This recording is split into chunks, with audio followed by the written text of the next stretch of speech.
In this series of videos, I am talking about my philosophy that geography knowledge can help lead to world peace. And in this episode, I want to talk about the people who saved my life. When I was a kid, I probably only went to the doctors about 2 or 3 or 4 times in all those years when I was in grade school and high school. And I would get poison ivy every year. And one time I went to the doctor because I had ulcers at 7 or 8 years old, or I was worried about what the other kids thought of me. I was a nervous little kid. And then when I was about maybe 10 years old, I was playing in the woods, as I often did. A couple of kids came up and older boys came up and smeared sumac berries all over my face. They thought that was funny, made my face purple with all the berries. Well, that's just part of growing up in the woods, I guess. I don't know. A few days later, my face started swelling up really bad. My mom took me to the doctor. The doctor had never seen anything like this. She had no idea what it was. My mom got all worried that maybe they're going to found some new disease they're going to name after me, Robbie Reynolds disease or whatever. But turned out it was the result of that poison sumac. Dr. Ellis Q was her name. I still remember that.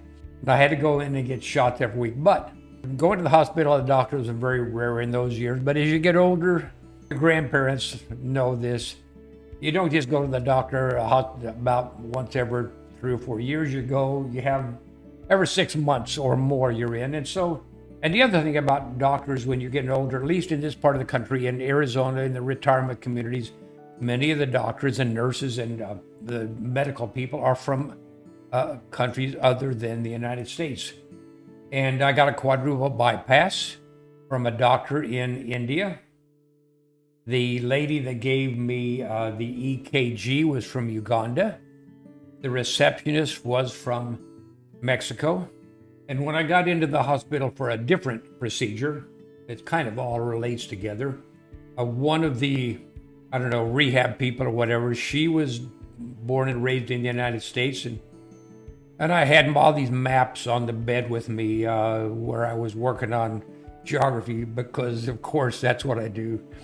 And this one rehab lady was saying, "So what are you doing?" I said, "I'm just working on the country of the world." And I had all these maps. She pulled out one of the maps. She pointed to a place in Europe. She said, "This is where my husband is from.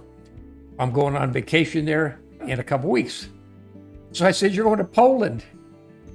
And we had a little conversation. Another lady was from the Philippines, and chatted with her, and had a nice conversation. But my point is, these people are saving our lives. They come from all over the world. They are the smartest people in their countries in many cases because they really work hard to learn to do heart surgery or all of these other things that they do.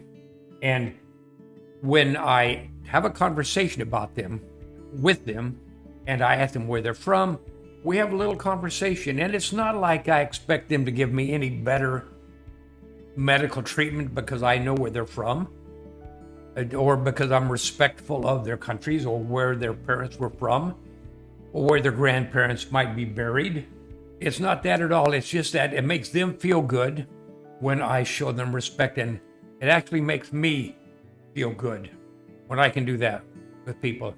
But I just want to tell you that it's not like a parlor trick where I learn where I can recite all the countries of Europe in 50 seconds or the countries of Southeast Asia in 31 seconds. Not the trick. If you go to, let me see if this works. If you go to clickandlearnsoftware.com, and all these games are free. You can click any of these topics. You can learn the countries of Africa. Simply click the topic for Africa. Play any of these games.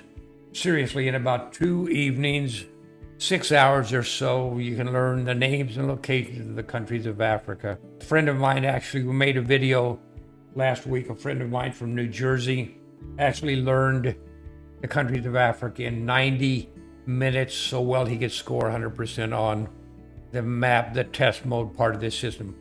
But that's not the point. The point is, when you know the names and locations of countries of the world, you can show respect for those who may be saving your life. That's just one of my examples. I hope that you will get into clickandlearnsoftware.com and play the games and learn the countries of the world.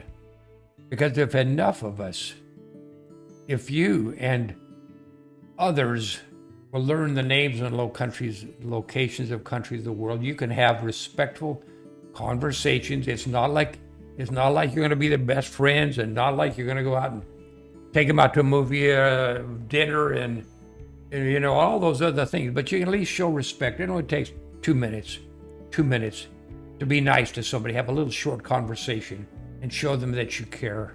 I care. I really do. I think it's important. I've told you this in other videos. So again, thank you for watching. clickandlearnsoftware.com. It's free. You can learn countries of the world. Country of South America in 24 minutes. Countries of Europe or Africa or Asia in 2 or 3 evenings. That's enough. Thanks for watching, and we will see you in the next video.